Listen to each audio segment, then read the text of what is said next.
O que é a passagem de trem no Rio de Janeiro às 7h40, os alagamentos agora de São Paulo que mataram um monte de gente porque choveu e Portugal tem conexão? Não, isso não é uma piada libertária extremamente ruim de um tiozão de 32 anos. Vem do fato de que aparentemente pessoas, planejadores urbanos, prefeitos, vereadores, sei lá, simplesmente odeiam prédio.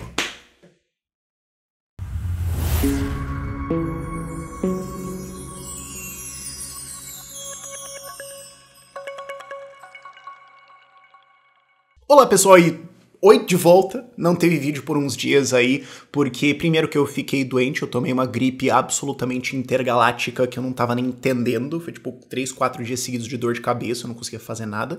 Isso quando era carnaval também, tava tudo flopado. Aí eu vou me matar pra fazer um vídeo aqui, isso aqui ninguém vai ver e tal. Eu falei, deixa eu só melhorar, mas voltemos. Isso posto, qual é o fodendo problema com existir prédios? Cara, é fantástico como existe um movimento tão forte, mas tão difuso, a maior parte de vocês talvez nem veja ou sabe disso, contra a verticalização, contra adensamento urbano, e daí todos os problemas de não ter adensamento urbano acontecem, e todo mundo fica... Ué? E isso também vem junto com o fato de que cidades são um produto e um serviço, ok? Assim como uma empresa, uma loja, um delivery, não sei o que, pense, cidades são um produto e um serviço. É só que a gente não costuma pensar essas coisas como isso, a gente pensa isso como um espaço e tudo mais, e sim, cidades também são um espaço, cidades são várias coisas lindas, maravilhosas, necessárias, mas entre elas, ela é um produto e um serviço, e assim como todo produto e serviço, quando o Estado faz, sai a bosta. Vamos do zero. Tem um livro muito bom do Alain Berthaud que se chama Order Without Design. É um livro sobre urbanismo, é um livro sobre desenvolvimento de cidades e tudo mais, que é bem referência dentro do meio de urbanismo. E o Alain Berthaud, ele não é um liberal, ele não é um libertário, ele fala isso explicitamente no livro. Ele fala, cara, eu não sou isso aqui, esse não é um livro sobre ideologia, eu só tenho uma longuíssima carreira de ter feito urbanismo em vários lugares para vários pontos diferentes do mundo, com vários governos, com vários tipos de coisas diferentes, e eu aprendi certas práticas e coisas que funcionam muito bem, e por acaso quem mais gosta delas são os pessoal de livre mercado e quem mais odeia elas são os pessoal socialista de esquerda e tudo mais. Então assim, fazer o que se a liberdade está de acordo com também boas práticas. E o que ele fala nesse livro, entre várias coisas, porque é um livro absolutamente fantástico, entre várias coisas, uma cidade é um mercado de compra e venda de mão de obra. Fundamentalmente, por que você iria para uma cidade? Porque você precisa vender o seu trabalho, você tem um trabalho cada vez mais específico, e você quer vender ele, e você quer estar perto de várias pessoas diferentes que podem comprar ele, para que a guerra, a competição pelo seu trabalho seja maior e você ganhe o maior salário possível, ou porque você quer abrir uma empresa e você precisa contratar vários tipos diferentes de mão de obra que não estão disponíveis no campo, nas cidades pequenas por aí, não é prático. Elas estão mais concentradas nas cidades. Então, cidades são um lugar onde pessoas vão, entre várias coisas importantes, para comprar e vender mão de obra. Então, uma cidade de sucesso, uma cidade que funciona, precisa ser uma cidade onde isso acontece bem, onde você consegue vender isso, onde você consegue comprar isso, onde pessoas conseguem chegar nos seus trabalhos facilmente e operar isso toda a sua vida. Isso tem a ver também com qualidade de vida. Uma das coisas que ele fala é a regra de 1 hora. Quando você passa de mais de 1 hora só para ir e voltar do seu trabalho, tem alguma coisa fundamentalmente errada aqui, porque boa parte da sua vida está sendo sugada em ficar pendurado num metrô ou num ônibus lá, ou talvez alguma coisa ainda pior do que isso, simplesmente para ir conseguir dinheiro para não morrer de fome. E o que acontece é que para isso funcionar, para um mercado de mão de obra funcionar, para esse mercado de interação de pessoas, para esse lugar, para esse espaço funcionar bem, com milhões de pessoas, ou mesmo com centenas de milhares, você precisa de adensamento.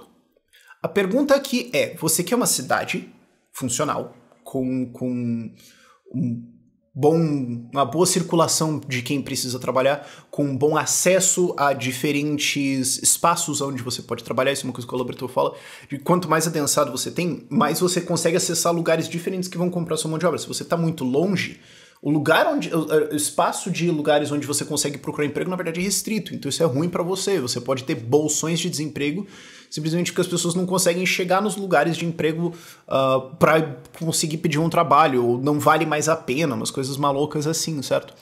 Para você funcionar isso, você tem que ter adensamento. Você quer uma cidade ou você quer uma aldeia? Ou você quer uma chácara? Okay? Ah, não, eu quero uma chácara, eu quero ter animais de fazenda, eu quero ter galinhas e ovelhas e tudo mais, eu quero ter a minha hortinha, porque eu gosto de coisas orgânicas e tudo mais, eu quero ter um espaço para um yoga reflexivo, eu quero ter árvores no meu terreno. Você quer uma chácara, vai pro interior. Para isso funcionar, você precisa de adensamento e uma cidade. E o que acontece não só no Brasil, por isso que eu falei Portugal também, é que vários países simplesmente se recusam terminantemente a ter uma cidade. E aí o que acontece? Esses países, essas cidades, colocam várias legislações diferentes que em efeito dizem: eu não quero uma cidade. Eu quero intencionalmente evitar a função civilizatória do urbano. Cara, recuo.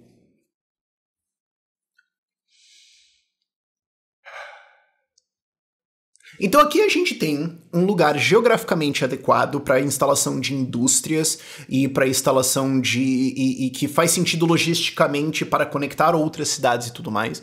Milhões de pessoas, ou sei lá, centenas de milhares de pessoas vieram para cá e elas estão tentando trabalhar aqui. Esse espaço é relativamente restrito, certo? Porque os lugares de construção os lugares bons para construção são relativamente restritos, porque aqui tem o rio, aqui tem não sei o quê, aqui tem ribanceira, aqui tem...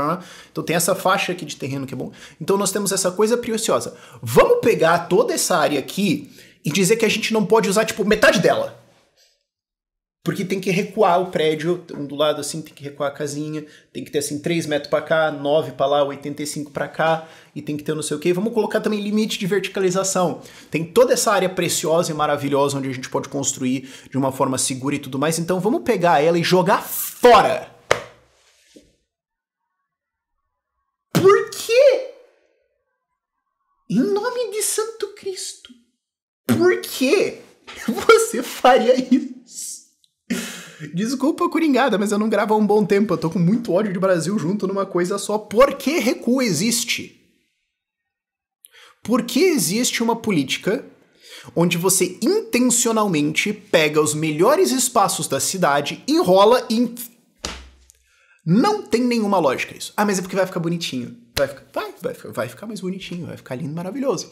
E o que acontece é que regiões centrais desenvolvidas, onde muitas pessoas poderiam morar, onde você poderia ter muito mais infraestrutura e eficiência naquele lugar, vão ser casinhas, ou vão ser predinhos separados por meio campo de futebol de distância, de 4 andares, né, porque a gente não quer adensar a coisa, e daí as pessoas que poderiam morar no centro vão morar na periferia, as pessoas que vão poder morar na periferia vão ter que morar no brejo, e as pessoas que estão morando no brejo, porque também não pode, vão ter que morar dentro do rio.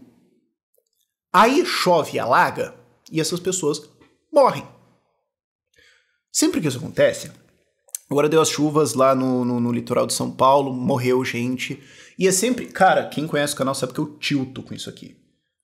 Todo ano, chuvas inesperadas, porque a gente não sabe que chove na virada do ano, chuvas inesperadas aconteceram e alagou e morreu gente. Putz, opa! Né? Não é como se, assim, quando você constrói esse tipo de coisa, você pensasse em, tipo, décadas onde alguma coisa pode acontecer, riscos, etc. Não, a gente só constrói pra, tipo, a média histórica e acabou. Tipo, imagina se você construísse casas ou prédios pensando na média histórica de carga que é colocada em cima delas e não na maior carga que pode acontecer. Tipo, quantas pessoas morreriam por causa disso? Mas tá, né? Acontece, né? Surpreendentemente choveu, ninguém esperava, alagou, morreu um monte de gente. E aí sempre vem aquele comentário que, assim, é bem intencionado. Eu tenho vontade de berrar continuamente com o cara? Sim, eu tenho. Eu tenho vontade, eu começo a pensar formas de agressão física diferentes na minha cabeça? Sim. Mas não é culpa dele. Não é. Ele não entende o que ele tá falando. Tudo bem. Acalmou. Mas é comentários do tipo... Não, mas é que tem que ir lá e tirar essas pessoas que estão no brejo, nessas regiões de alagamento, porque são lugares ilegais delas se assentarem e tudo mais, e elas estão lá, e quando alaga elas vão morrer mesmo, vai acontecer isso aí, então tem que retirar elas de lá. Eu tenho 2 perguntas. Uma pergunta. Tu acha que elas estão lá porque elas querem? Eu acho que o cara pensou assim, ó, preciso criar minha família e tudo mais, né, construir minha casa, meu futuro, onde vai ser talvez o lugar que eu vou me aposentar, que eu vou viver a minha idade lá e tudo mais. Já sei! Eu vou encontrar um brejo, eu quero um barranco no mínimo assim, ok? E daí eu vou construir uma casinha aqui de qualquer jeito, e daí eu vou botar meus filhos, não sei o que, minha vida ali, e esse é o meu sonho. Não pode estar falando sério, né? Segundo, tu vai pôr esses caras aonde? Tu vai pôr essas pessoas aonde? No Rio? Em outra cidade, que não tem espaço? Qual é o plano? Porque isso aí, na verdade, esquece que porque a cidade não adensou, porque a cidade não verticalizou, porque o centro tá cheio de bonitinho dos seus recuos e tudo mais, e das suas restrições de, aqui não pode casinhas acima de 2 andares, aqui não pode prédios acima de 4 andares e tudo mais, você esgota o espaço bom de uma cidade e sobra os ruins, e as pessoas, porque elas existem e elas precisam morar, vão morar em lugares insalubres. E daí, por que alguém resolveu ser um NIMBY maluco de que, eu não quero prédios porque eu quero morar numa aldeia do bucólico pastoril? Alguém vai ter que morar no pântano. Cidades repetem esse comportamento de novo e de novo e de novo, compulsivamente, de querer fazer uma aldeia bonitinha no centro, manter o bucólico pastoril ali, de querer fazer uma coisa assim, porque a gente não quer adensamento, a gente não quer o zum-zum da cidade, a gente quer viver num agrário lindo, maravilhoso, com cavalos passando e tudo mais, e estoura com a vida de um monte de gente. E, de novo, isso não é um fenômeno brasileiro. Eu tava falando com um amigo meu que é parlamentar em Portugal, porque tá tendo umas leis malucas lá de, vamos tentar obrigar imóveis assim alugados e facilitar investimento em desenvolvimento urbano, não sei o quê. Liguei pra ele e falei, cara, deixa eu dar um chutão. Eu não conheço muito sobre Portugal, mas assim, basicamente a legislação portuguesa sobre construção de imóveis é, por favor, não construa imóveis. Ele falou, é basicamente isso. Existem um monte de restrições, um monte de dificuldades. O custo final de um imóvel, só o imposto dele responde por entre 20% e 40% do valor do imóvel. É um inferno, alugado a vários problemas e tudo mais, tem várias instabilidades, várias incertezas, então as pessoas não investem nisso. Então não tem tanto desenvolvimento imobiliário quanto era preciso, porque o Estado artificialmente reduz o mercado, reduz a oferta. Tem demanda, dá problema, e os socialistas querem resolver isso com mais socialismo. Eu acabei de explicar basicamente a história imobiliária da Irlanda inteira. Porque Dublin tem um problema de imóveis. Sim, Dublin tem um problema de imóveis gigantesco, que é fundamentalmente isso. Eu tava conversando isso uma vez com o Patrick Schumacher. Sim, o Patrick Schumacher, dono da Zaha Hadid, é um dos maiores escritórios de arquitetura da história da humanidade. Ele é um dos melhores arquitetos da história da humanidade. Ele tem esse livro aqui, que é fantástico, leiam, mudou a minha vida. E sim, é um livro sobre arquitetura que mudou a minha vida, mas enfim... Eu tava falando isso sobre Londres. Londres também tem um monte de burocracias e tudo mais, e é uma cidade que é um dos berços da humanidade do desenvolvimento industrial, e que também se recusa a permitir desenvolvimento urbano conforme necessário, o que gera vários problemas de encarecimento de imóveis e tudo mais. Então não é uma coisa só de Rio de Janeiro. É uma coisa de mundo inteiro, é uma coisa de pessoas que não querem uma cidade conseguindo, via pressão política, impedir que ela funcione, causando vários problemas. O que me leva ao Rio de Janeiro. Porque a passagem do Rio de Janeiro foi pra 7h40 lá no trem. Acho que, obviamente, quem é carioca sabe disso. Quem não é, desistiu da noção de acompanhar o Rio de Janeiro há muito tempo. Ou acompanha por uma coisa de humor. Tipo, olha só, teve tiroteio no meio do quê mesmo? No meio da missa, no meio da posse, não sei o quê, no meio do boteco. E tal, o pessoal aqui tomando uma e tá tendo tiroteio. Olha só. Talvez você acompanhe o Rio de Janeiro por esses motivos, mas a passagem do trem subiu pra 7h40. Vai no Google Maps. Vai no Google Maps e vê as linhas de trem do Rio de Janeiro, ok? Onde elas estão. Beleza.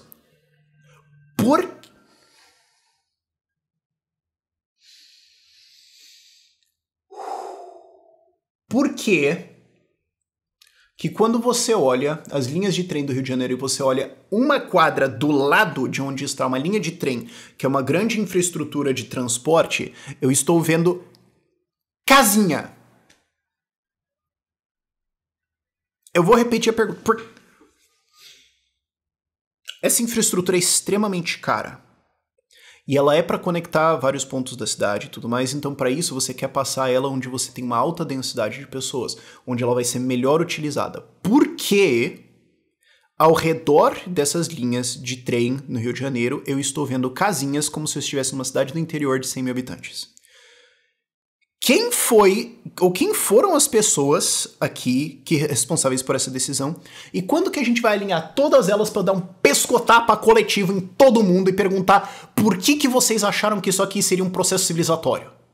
A consequência desse não adensamento, dessa inexistência de prédios ali, é que você tem bairros gigantescos que vão se espraiando até o infinito e além, e daí quando você está morando lá no infinito e além, pagando 3 mil reais de aluguel numa casa relativamente simples de 70 metros quadrados ou alguma coisa assim, isso quando você não está pagando aluguel pro tráfico ou pra milícia, porque o negócio falhou completamente em ser minimamente razoável, você tem que passar 1h30 num trem completamente estouradamente lotado para chegar no centro de onde você trabalha. O que abaixa a sua qualidade de vida, o que abaixa a eficiência daquela linha, o que faz com que todo esse negócio não funcione e gera vários outros problemas, como criminalidade, como desemprego, baixa qualidade de vida, pessoas putas da cara e tudo mais. E isso faz com que essa infraestrutura seja ineficiente, ela tem que ser mais longa do que necessário, ela gera vários outros problemas, e isso, entre várias outras coisas, faz com que a passagem seja mais cara. Você pode observar esse fenômeno também em cidades em Minha Casa Minha Vida. Isso aí foi um crime, cara. Isso aí foi um crime. Patos de Minas. Eu conheço porque, por causa do Falcão lá, que é prefeito do Novo e tal, e eu já trabalhei com algumas pessoas que estão ali. A gente tá trabalhando com eles para ajudar a colocar reformas de liberdade em várias cidades. Patos, por ter um executivo, a gente conversou mais com eles. Patos tem um problema que... Como é que alguém não responde criminalmente por isso, cara? Como é que alguém não responde criminalmente por não fazer regularização de terrenos e tudo mais, e daí pessoas vão pro brejo e morrem? Como é que alguém não responde criminalmente pelo fato de que Patos de Minas, que é uma cidade de menos de 200 mil habitantes, ter 1h30 de trânsito para atravessar a cidade? Eu repito, eu vou ficar completamente alborguete das ideias aqui, eu vou pegar uma toalhinha. É uma cidade de menos de 200 mil habitantes que consegue ter 1h30 de trânsito para atravessar a cidade numa cidade de menos de 200 mil habitantes. Como? Você tem a estrada e você tem a indústria logo ali depois. E aí barrou-se criar moradia perto da indústria, onde as pessoas trabalham. Não, porque a gente não quer isso. Assim, as pessoas, tipo, morando perto de onde elas trabalham. Não.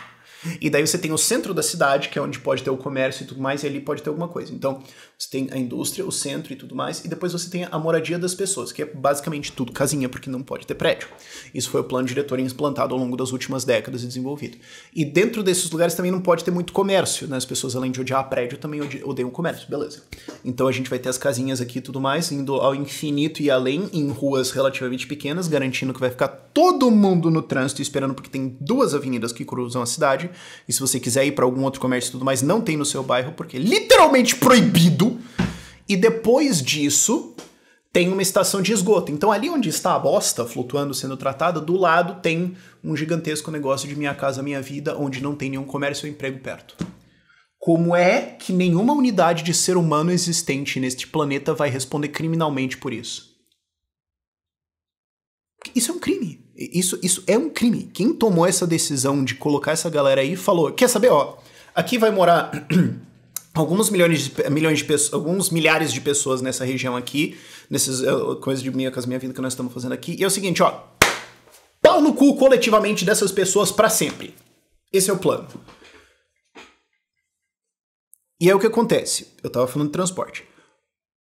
Qual é a eficiência do ônibus que vai ter que ir lá no infinito e além para pegar essas pessoas e atravessar a cidade inteira por 1 hora ou mais para levar elas para trabalharem numa indústria? Porque esse ônibus vai estar lotado e no meio do trajeto dele não tem muitas paradas úteis ali. Ele tá conectando uma distância gigantesca que só existe por causa de planejamento urbano idiota ou ausência de planejamento urbano. Isso aqui vai ser caro e ineficiente e essas pessoas vão sofrer de maneira completamente desnecessária. Porque existe uma recusa com a ideia de ter prédios e de ter desenvolvimento urbano e residencial perto de onde as pessoas trabalham. É isso. Uma cidade é um serviço e um produto. Fazer isso tudo funcionar, colocar boas regras de desenvolvimento e boas regras onde você vai ter funcionamento humano civilizatório é um produto. É um serviço, é você criar um espaço, é você criar infraestrutura. Porque a defesa, inclusive, que algumas pessoas vão ter disso que eu tô falando aqui, é falar, não, mas é que daí se verticalizar vai ter que pôr infraestrutura. Sim, e daí a prefeitura, que tem centenas de milhões de reais de impostos, vai ter que, tipo, fazer o seu fodendo trabalho. A gente não pode ter uma situação dessas, né? Tipo, eles vão ter que, sei lá, a agência de águas vai ter que fazer coisas tipo passar cano. Ai, não dá, né? Pode. Não, nós estamos pedindo demais, certo? Você taca tudo no rio e a culpa é do capitalismo. Sabe, criar essa infraestrutura, criar essas regras, produzir um espaço onde capital é atraído para desenvolvimento urbano que funcione, que gere um espaço onde você consegue ir para o seu trabalho bem, onde você consegue encontrar trabalho, onde você consegue ter uma convivência urbana segura e de qualidade e bonita, é um produto e um serviço. É só que no Brasil isso é assumido pelo Estado, assim como em vários lugares do mundo, porque isso não é pensado, na quase totalidade é isso. Isso não é pensado como produto e serviço, isso é pensado como o Estado tem que fazer. E assim como o Estado não consegue fazer correios, assim como o Estado não consegue fazer qualquer estatal minimamente funcional, assim como o Estado não consegue fazer qualquer coisa exceto a Receita Federal que funcione minimamente, ele não vai conseguir desenvolver isso, e pessoas irão sofrer por consequência disso. A gente precisa começar a quebrar esse pensamento, de que o Estado tem que assumir isso aqui. Isso pode ser um produto e um serviço. O problema é que do jeito que é feito hoje não existem incentivos ou punições. Quando prefeitos e vereadores tomam decisões de recuos, de limitação de uso de solo, de espraiar a cidade e tudo mais, e gente morre por causa disso, quando eles não fazem obras de segurança de águas, de alagamentos e etc, e gente morre por causa disso, nenhuma unidade de ser humano se ferra. Ninguém toma uma punição. Então o erro que não tem punição será repetido, porque ele é conveniente. O erro ele vem de dois motivos, ou de ignorância genuína, ou porque é mais conveniente você fazer errado. Porque para que fazer o esforço de fazer certo quando eu posso fazer errado, pegar todos os benefícios políticos e não sofrer nenhuma das consequências das minhas decisões ruins? Então não existem consequências para isso, não existe punição, não existe nada. Se uma cidade se torna disfuncional ao ponto dela ter horas de trânsito ou a ponto de passagens de transporte coletivo serem extremamente altas por nenhum motivo aparente, ninguém se ferra. Inclusive as empresas de transporte coletivo, que muitas vezes estão na cama junto com os políticos, acabam recebendo subsídios da prefeitura. Então você acaba pagando imposto para ajudar a não falir a empresa, porque só pode ter uma empresa, não pode ter competição, porque é obrigado à Constituição de 88. E é isso aí a vida. As pessoas serão recompensadas por isso, e agora existe inclusive as pessoas que estão envolvidas nisso, né, nessa empresa de transporte, etc. E agora, inclusive, existe um motivo delas fazerem lobby com a prefeitura e tudo mais para elas receberem subsídios para elas funcionarem, ao invés de, tipo, resolver o fodendo problema. Todos os incentivos estão alinhados em errados. E se você faz uma cidade boa, nos raros momentos onde acontece bom urbanismo, as pessoas que fizeram isso, as pessoas que são beneficiadas, não derivam nenhum benefício ou ganho disso. É quase assim pelo amor do coração delas. Tá, talvez os munícipes ganhem, né? Porque se você tem imóveis nessa cidade, eles vão se valorizar, você ganha dinheiro com isso. Ok, sim. Mas a conexão dessas pessoas que tomam decisão com o ganho é muito tênue. Então não existe esse incentivo para fazer uma cidade direito. Resultado, sai tudo errado. Resultado, você tem cidades na Europa, em lugares muito bem desenvolvidos, com grande renda, com tudo para dar certo ali, com um desenvolvimento urbano que insiste em ser uma aldeia, que insiste em não deixar isso verticalizar, porque... E aí você tem crises imobiliárias, você tem um monte de problemas desse tipo, e os caras querem resolver isso com mais Estado, ou no nível ridículo que chega aqui no Brasil, impede-se esse desenvolvimento urbano, as pessoas são jogadas para o infinito e além, onde elas vão pagar caro por um transporte coletivo ruim, estar longe dos empregos delas, estar longe das infraestruturas delas, e daí chove, alaga, ela morre, e ninguém envolvido no processo de decisão disso se ferra. Cidades são um produto e um serviço. Tenta me convencer, que se a gente tivesse a possibilidade de empresas privadas desenvolverem cidades, esse tipo de coisa aconteceria. Até porque várias cidades ali no interior do Paraná, no oeste e norte ali, são desenvolvidas por empresas de assentamento de colonização. E elas são boas cidades. Londrina, Maringá, tem várias cidades ali nessa região, porque elas foram feitas pensando nisso, inclusive. Mas isso é um exemplo que não é moderno. Tô dizendo, se você mantivesse essa gestão até hoje, tenta me convencer que uma empresa falharia nisso, quando ela tem todos os incentivos para acertar e seria punida e falhasse. Imagina se você tivesse uma cidade privada, se essas cidades, com esses alagamentos, enchentes e mortes, etc., se elas fossem privadas, se tivesse tipo um dono e um board de acionistas, ou se elas fossem coletivamente propriedade das pessoas que moram ali. Tenta me convencer que isso aqui tudo aconteceria e ninguém ia ser punido. É uma gestão diferente, são ideias diferentes, são incentivos diferentes. É só que a gente insiste em pensar a cidade como, sei lá, uma coisa de estado e tudo mais, e insiste nesse modelo de aldeia, e daí não funciona e ninguém entende a conexão. A gente precisa estudar urbanismo e libertarianismo, cara. Por esse vídeo é isso. Tchau, tchau.